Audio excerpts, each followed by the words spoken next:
This is Janis Meredith from JBMTHINKS Sports Parenting, JBMTHINKS.com, and I'd like to talk to you today about when your child wants to quit. Now, I think if you're a sports parent for any length of time, you're going to run into this, and I know that in 21 years of being a sports parent, we definitely ran into this. Whether it was a coach that my kids didn't like, whether it was a team that they didn't gel with, whether they weren't getting the playing time they wanted or they weren't playing the position they wanted. There were many times over the years of my kids growing up that they wanted to quit. And we always told them, you don't quit in the middle of the season.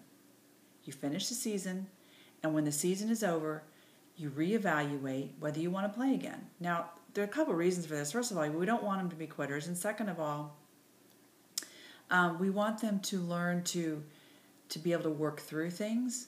And also, it's never good to make a decision to quit when you're in the emotional high of it. So we told them, calm down, evaluate things at the end of the season, and then make your decision. This was the rule of thumb in our Meredith household. My daughter played softball for probably 14 years. She started when she was 8 and played all the way through college. And there were times when she wanted to quit. She's 27 now, and she's a kindergarten teacher.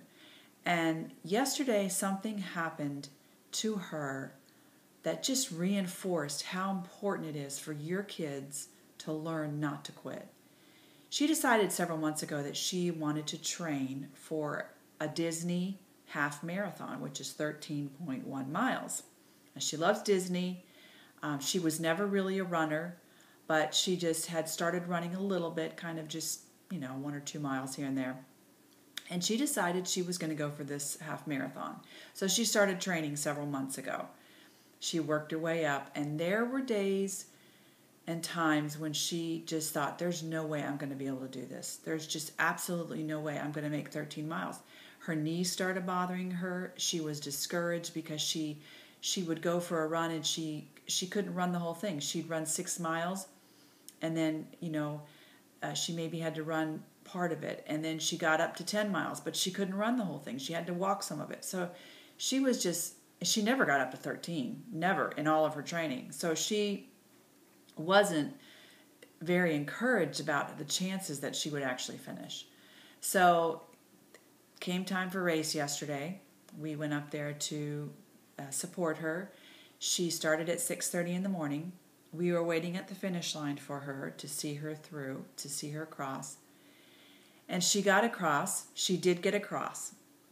And I put my arms around her and I hugged her, and she started crying. And she said, "Mom, I didn't think I could do it."